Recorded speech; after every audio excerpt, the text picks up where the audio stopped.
Moroni, capitale de l'Union des Comores. Dans cet état archipel situé dans le sud-ouest de l'océan Indien, l'électricité est à presque 100% d'origine fossile, ce qui constitue un frein majeur au développement. Les habitants et l'activité économique vivent au rythme des pénuries d'électricité. Et pourtant, le potentiel en énergie propre et durable existe bel et bien. C'est notamment le cas de l'énergie géothermique.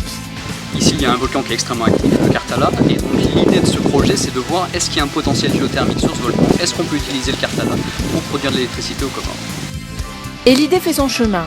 Le PNUD, le gouvernement néo-zélandais et l'Union africaine accompagnent les autorités comoriennes pour relever le défi du développement de la géothermie. Au mois de juillet 2015, une équipe d'experts arrivés de Nouvelle-Zélande a procédé aux études préliminaires géophysiques. Jack, Stewart, Robert, Garth et Thomas vont assister le bureau géologique des Comores et passer 30 jours au sommet du volcan, accompagnés de 30 porteurs. Mais avant cela, il faut parcourir à pied les 15 km qui séparent le village de Mvuni de la caldeira du volcan. Celle-ci culmine à 2630 mètres d'altitude. Le Karthala abrite l'une des plus grandes calderas au monde, avec 4 km de diamètre du nord au sud et 3 km d'est en ouest. Les études exploratoires vont non seulement permettre de répertorier les zones probables de ressources d'énergie, mais également de déterminer l'emplacement éventuel de la future centrale géothermique. Nous sommes en train d'installer un site d'études magnétotelluriques. Et nous installons également 3 magnétomètres dans le sol, l'un orienté nord-sud, de l'autre est-ouest, et le dernier verticalement vers le sol, afin de mesurer directement les 3 directions des champs magnétiques. Lorsqu'on combine les données des électrodes et du magnétomètre, ça nous laisse voir ce qui se passe sous nos pieds en profondeur.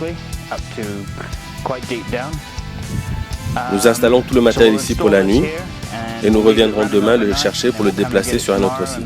Nous avons à peu près 80 sites à effectuer autour du volcan et nous n'en sommes qu'au 3e jour.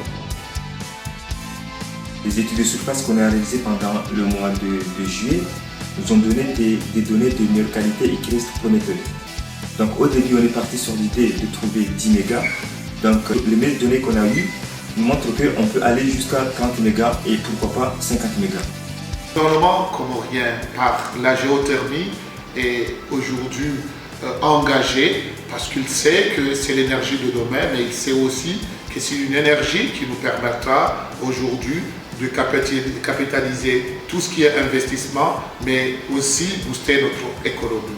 Nous demandons aux pays frères, nous demandons aux partenaires de nous aider pour arriver à mettre en place cette énergie aux Comores, parce que nous savons que c'est cette énergie-là qui nous permettra de sortir dans le sous-développement. Le gouvernement des Comores et le Programme des Nations Unies pour le développement doivent d'ores et déjà mobiliser les ressources financières et les partenariats nécessaires, y compris avec le secteur privé, pour les phases de forage exploratoire, d'installation et d'exploitation de la centrale.